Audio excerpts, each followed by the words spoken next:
Hey everyone, Ace of Clay here. Welcome back to my channel and welcome to another sculpting video. Today, I'm doing another subscriber request and I'm making a Banshee.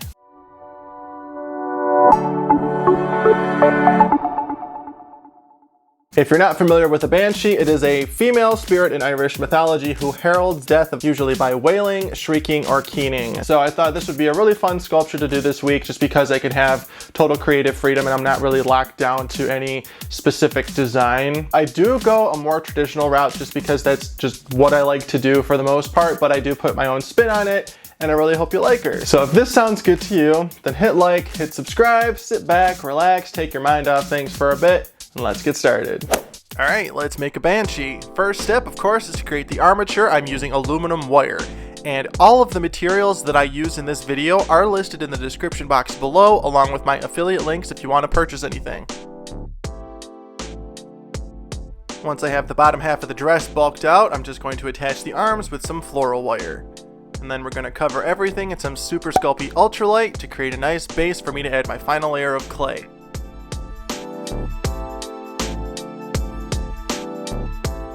Alright, once we've got all our ultralight added, I'm going to go ahead and add a little bamboo skewer for the neck before I go ahead and bake this. And once she's baked and completely cooled down, she's nice and hard, and we're ready to add our final layer of clay. The clay that I will be using today is Super Sculpey Original. I'm just going to cover the entire thing in these nice even sheets.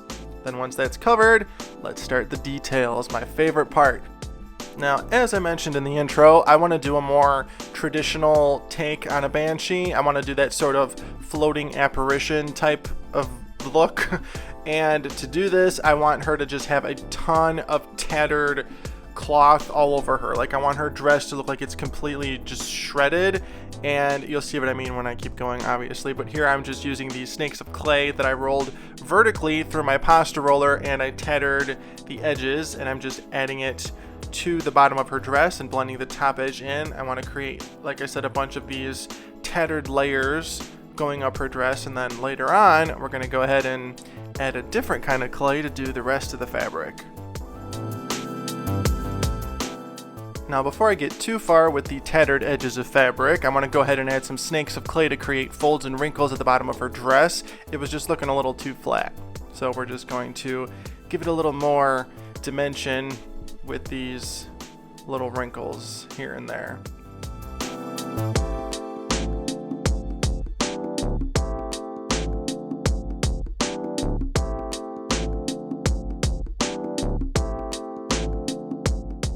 Now, this Banshee is the second ghost I've made so far for my monster universe. The last one I made last summer, he is a dapper ghost. I will link him in the info card section up there if you want to check him out. And with that, I want her to look like she's from the same realm as him, so I kind of do that a little bit in her actual like physical appearance, and then when I go into the paint job, you'll see she matches the other ghost almost perfectly. I use a couple different paints on her, but whatever, I don't know why I'm saying this right now. But anyway, it really goes for all of the characters that I've made so far. Like, I want them to all look like they're from the same universe, they're from the same movie, if you will, with the exception of a couple of them. And I sort of like that. Everything's just like this big family of monsters, and I just want to keep making them and growing it. So this Banshee is no exception to that. Now, after completing her upper half pretty much, I'm just going to go ahead and roll the textured edge of a sculpting tool on the surface to create an awesome, super easy, and super effective fabric texture. Now for the fun part. To create some stray, dangling, crazy pieces of fabric all over the place, I have to use a clay that stays flexible after it's baked, because if not, it's going to crack easily unless I put armature in every single piece. And I want to put a lot of shredded fabric on this thing, so I'm going to use Cos clay to achieve that. And here I'm just draping it around here and there. And Cos clay does connect very well to Super Sculpey. I've used this before in my Winter Warlock video. I will link him up there in the info card section too for you if you want to check him out. And they go together very well, and I like how they work together, because I don't want my entire sculpture to be bendy when it's done. Like, I just need certain parts of it to be, you know what I mean? And using Cos clay hand in hand with Super Sculpey achieves that for me fairly easily.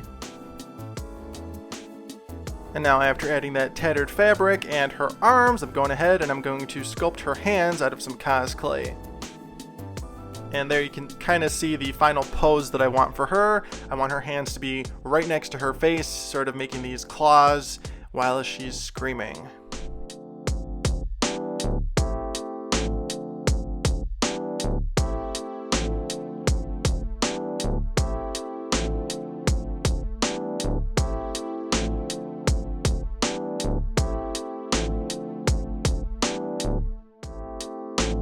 And to finish off her hands, we're going to add some long, pointy fingernails.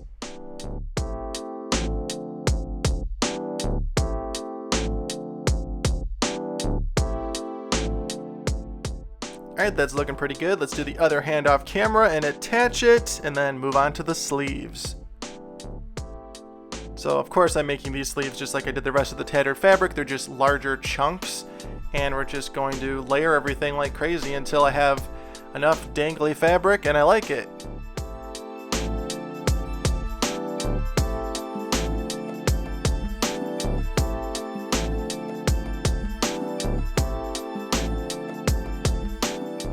And the first arm's done, time to do the second one.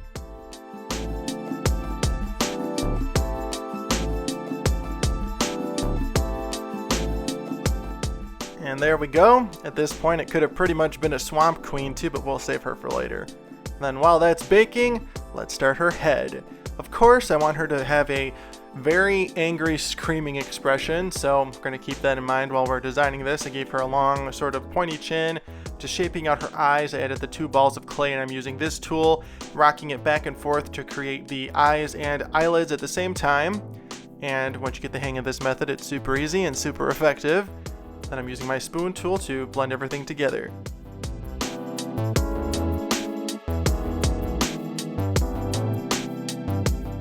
And now it's time for my signature exaggerated brow bone. I have so many figures with an exaggerated brow bone, and I say it in every flippin' video pretty much. But there's her exaggerated brow bone, making it a little bit smaller to sort of feminize her face a little bit, just a little bit, and blending things in using my firm detail tool from Sculpey. And I'm going to go from there. Now for the next step, I'm going to use my Explorer tool to create some wrinkles along with a silicone color shaper. And then using my medium ball stylus, let's press out her mouth. Again, I want a nice long screaming expression.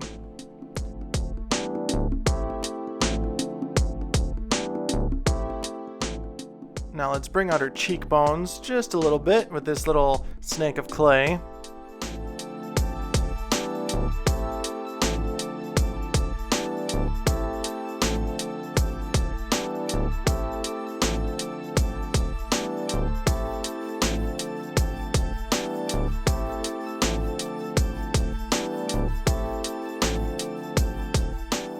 Now using a tiny ball stylus, we're going to press out our nostrils. And then going back to my color shaper, we're going to go ahead and add some more wrinkles around the mouth.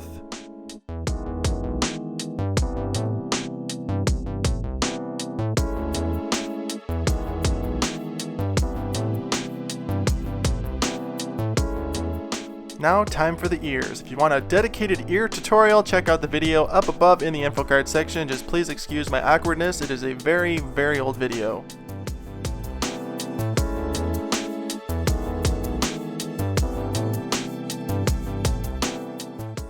Now for the final step, I'm just adding some support armature for a couple pieces of hair that I want to be sort of flying off of her head. These will support the hair and it won't droop in the oven. And now I'm brushing the surface with clay softener to remove fingerprints. Now let's bake everything. And once it's baked and completely cooled down, nothing broke, everything looks good, let's do the hair. I will be using Cos clay for the hair as well. I'm starting with the pieces of hair that have armature. I'm just adding the Cos clay around it and flattening it. Then I'm going to add a texture. Once all these are on, then we're going to go ahead and move on to the hair for the rest of the head.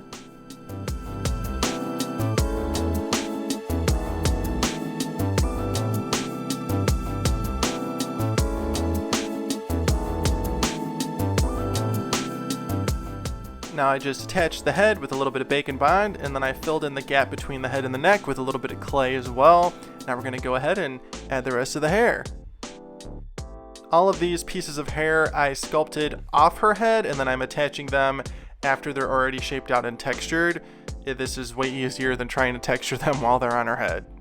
Take it from me. And of course, like the hairline area, you have to texture after you attach them.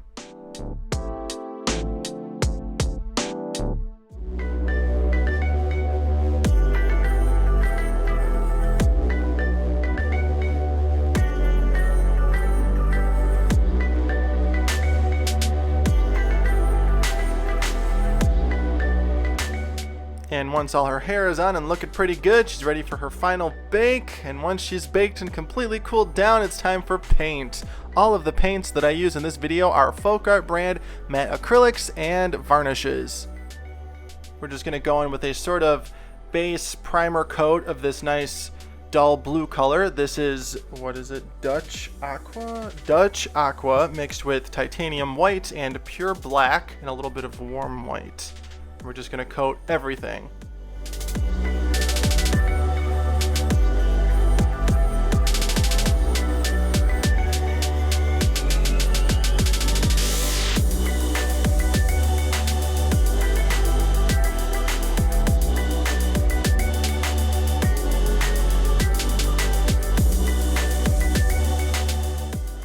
Now using a finer paintbrush, I'm going to paint the inside of her mouth black. Now with one of the finest paintbrushes I have, I'm going in with a little bit of pure magenta that I watered down a little bit, and I'm going into all of the wrinkles and nooks and crannies on her face, and I'm sort of creating these little veins as well.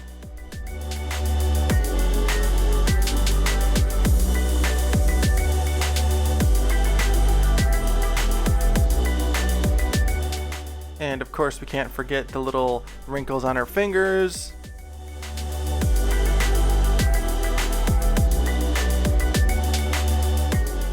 Now after dulling down a little bit of pure magenta and watering it down as well, I'm going in and sort of blotching it all over the place in different areas.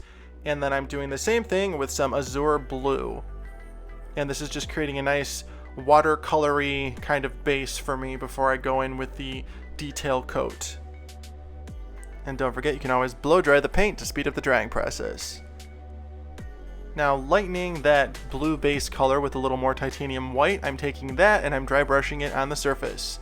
And I'm adding a little extra on her face and hands.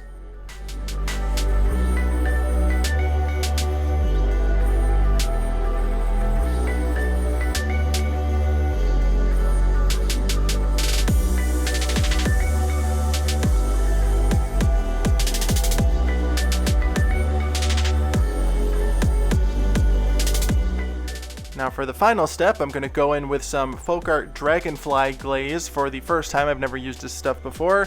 It is essentially a glaze that has very fine glitter in it. So that's kind of what it looks like on a brush, and we're just going to brush it on. It goes on white, but the white turns clear. And I really liked the effect of this, and you cannot see it at all on camera, but I swear in person, it looks amazing. Like the camera does not do it justice. And she's done! The Banshee is complete. Let me know how you think I did in the comments, and then if you use any of the tips and techniques in this video on your own projects, share them to Instagram, Facebook, and Twitter, and tag me at AceofClay or hashtag AceofClay so I can check them out. Now stay tuned for my final thoughts.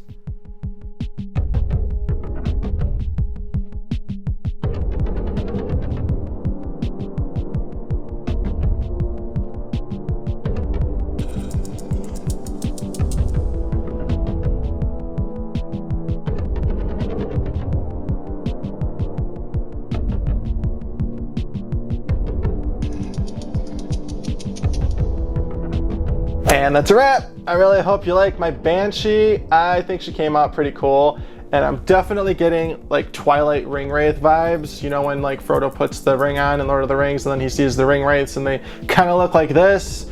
That's what it kind of reminds me of. Maybe I was subconsciously influenced by them. Anyway, I really like how that dragonfly glaze came out. This was literally the first time I've ever used it, and I could not be happier with it. It's just got this nice, very fine shimmer. I only used the one color, the blue purple shit, the violet blue-green shift. I'll have it in my affiliate links down below. So let me know what you think of the Banshee in the comments, and as always, thank you so much for watching and being here. Be sure to like, comment, and subscribe. Follow me on Instagram, Facebook, and Twitter at Ace of Clay. I'm also on TikTok, so check me out there, and I will see you in the next video. Thanks for watching, and stay safe.